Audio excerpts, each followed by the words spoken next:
Good morning. My name is Katinka. I'm the seamstress at the cottage, and this is the UK edition. Today is Friday Sews. It's a hashtag. It was started by Jen from Today in Jen's Sewing Room.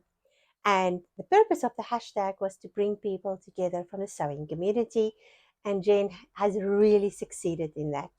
It's another Friday and another week later, and like always, I did not make all the plans, but I did do some. The first thing I finished this week was this little camisole top for my sister. I gave it darts or the little pleats down the front. I shaped the back so that it fits nicely over her shoulders. And I gave it bias binding for the shoulders and for the neckline. And it's got a side dart. In my last thing, I spoke about how a side dart can give you shape. And this is a perfect example of that. It's another Friday and another week later, and like always, I did not make all the plans, but I did do some. The first thing I finished this week was this little camisole top for my sister. I gave it darts or the little pleats down the front. I shaped the back so that it fits nicely over her shoulders, and I gave it bias binding for the shoulders and for the neckline. And it's got a side dart. In my last thing, I spoke about how a side dart can give you shape, and this is a perfect example of that. I used the basic block top pattern with a side dart in it, and I just adapted it for her body shape. And also, because she's got a bigger bust measurements, the front is quite a bit longer than the back. And that's something that you have to keep in mind when you make, especially for women or even for men with a bigger tummy. The front of a shirt or a top will always be a bit longer. Otherwise, it pulls up. But overall, she's been wearing it a lot. You can actually see we haven't washed it since she's worn it. And it's really looking so lovely on her. And then I need to take the armhole a bit lower. You can see here, it's been folding under her arm. And that means that it's cut too high here. So that's just the only things I have to change on that. The other thing I made was this top. This fabric is called Crystal Knit. It's a beautiful knitted fabric. It's nice and light, but it does have a nice weight, so it drapes beautifully.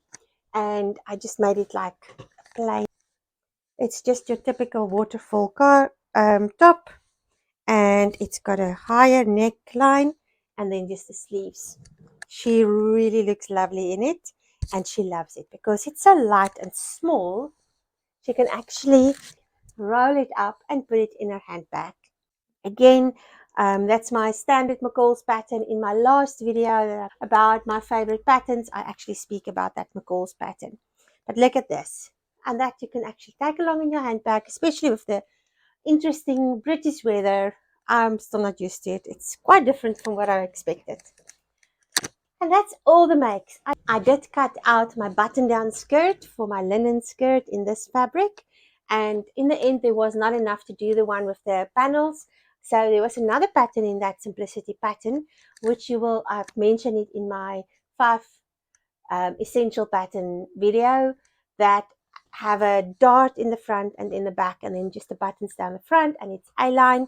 And I made it a bit wider, and then it's got an elastic in the back. And I have cut it out, but I haven't made it yet. I'll tell you now why I didn't make it. And I also haven't made my petticoat yet. This is just stretch mesh. What's nice about making petticoats in this, it's very breathable and light and cool, but it looks like it's not going to do anything. I mean, you can totally see through, but as soon as you put this underneath a dress, it's amazing how it makes that dress not see-through anymore. So I'm still going to make my petticoat out of that. And that's been all of the stuff I've made this week. I knitted a little bit. I'm busy with a secret project for somebody, but the week has been so busy again. So my sister's second oldest is here at the moment, and I've been spending time with him and his girlfriend, which has been a lot of fun, going for lots of forest walks. And yesterday we went to the beach. It was my first time to see a British beach. I've seen the French beaches, and it depended on where you were. There were some places where you could find that I'm used to, like in South Africa, but most of it were just like pebbly beaches with smallish waves, or not waves, like just the water breaking on the sand. So I went to this beach yesterday, and apparently it's one of the nicer ones. I can't remember the name of the place. I'll put it in the description below. But it was beautiful. When I got there, and I was expecting, like I'm used to from where I'm coming from, and I'm like, it looks like a dam. I'll actually put in some footage of me at the beach. This experience at an English beach. It looks like a dam. But I then went and I explored some more and went to look at some old ruins and stuff and an old lighthouse. I came back about 3 or 4 hours later, and the tide went out, and it was incredible. You could almost walk like 500 meters in, maybe more, and the sea just pulled back. It was so amazing. So my opinion about the British beaches went from here to there. That was just awesome. And then you had all the seaweed and stuff. Now we often have better shells on our where I was on my beach, but I did pick up a few nice shells, and it was just such a nice day. And then we went, of course, if you're at the beach, you have to have ice cream, and the ice cream was so nice. Now, when I was little in South Africa, that was how the twirly ice cream tasted like.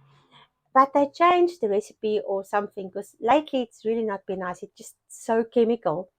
And I had one of these ice creams, and it tasted like when I was a little girl, and it was so divine. Oh my goodness. I paid the price afterwards because I do get asthma type symptoms from any dairy or pretend dairy, but it was so worth it. I took some of my herbal tablets along, and I had that beforehand, and I just sat there and I savored the ice cream. It was awesome. And then we went to a lavender farm. I'll also put in some footage of that. And by that time, I was tired and the kids were tired. So we came home. But it was such a lovely day. And so that meant that sewing did not happen so much. I also was helping my sister this week with a few things. And of course, we had to do the weekly grocery run.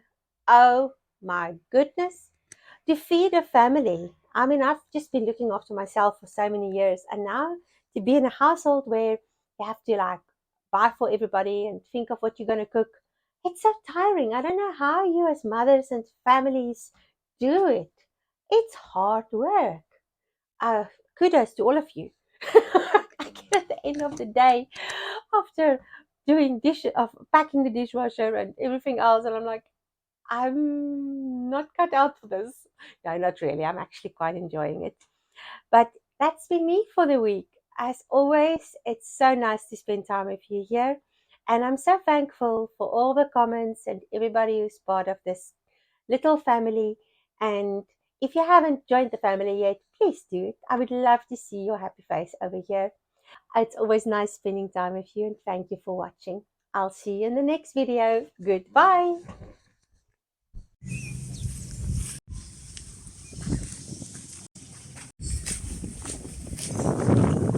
The wind is picking up, and there's the waves behind me, not moving. Look at this cliffside, just collapsed.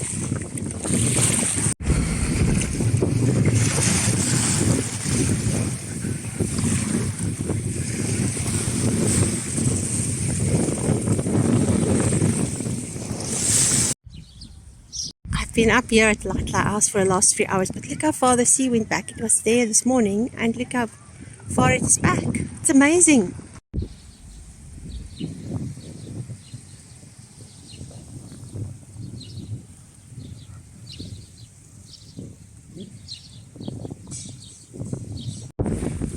So this is where we started this morning. And now you can walk far. I'm going to go to where the seagulls are. These waves are looking a bit more promising. They're still tiny, but at least there's a few more.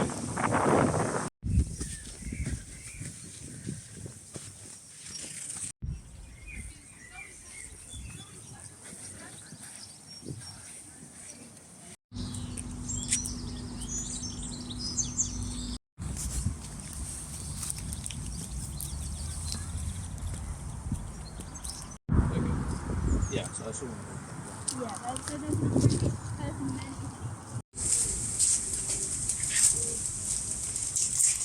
Oh, we haven't found the passport.